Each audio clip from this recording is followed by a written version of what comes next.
One of the scariest conditions affecting the elderly is dementia, a form of Alzheimer's, robbing people of their memories and altering their ability to function.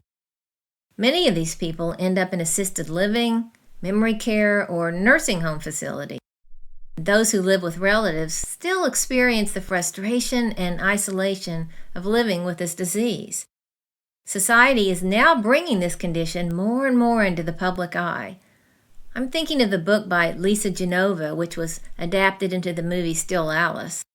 They now know that diabetes and high blood pressure are conditions that put people at higher risk of dementia, and lack of mental stimulation is another risk factor.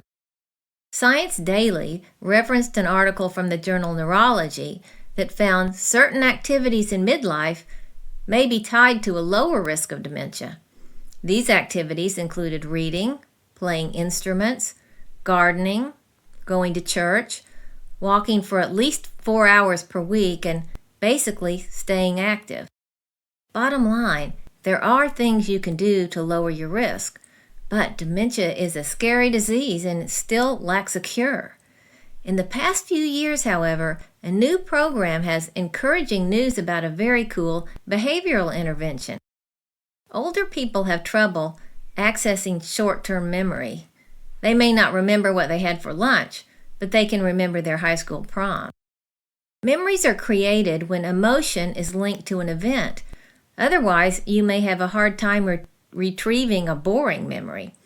But a memory of something really fun, or really important, or even really scary is easy to remember. Your brain gives you easy access to those memories. And memory is also linked to your senses. I know that my memory is particularly linked to my sense of smell and my sense of hearing. When I smell bacon, I find myself back in Aunt Fern's kitchen.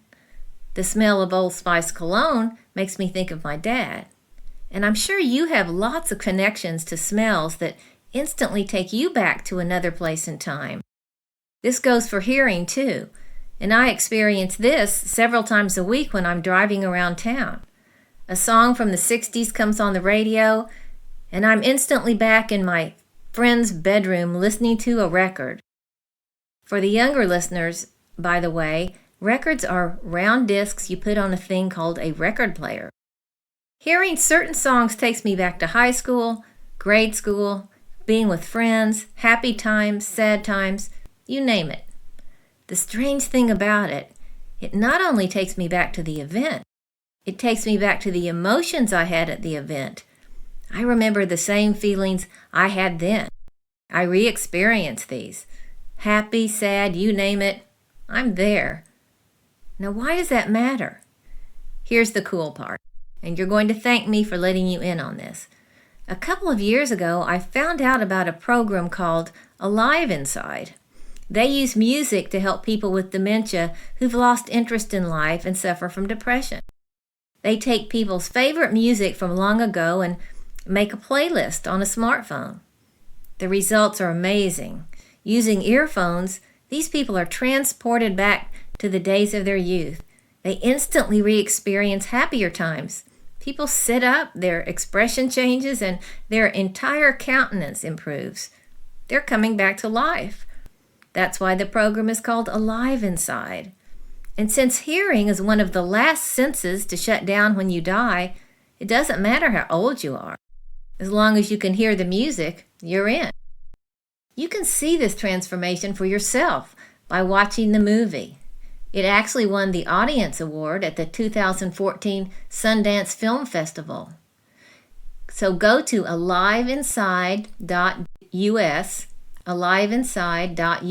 to watch this inspirational film. Now you have 2 awesome ways to honor your relatives while they're still alive. And isn't that what love is all about? Thank you for taking my course. If you found it helpful and you'd like to help others, please share with friends.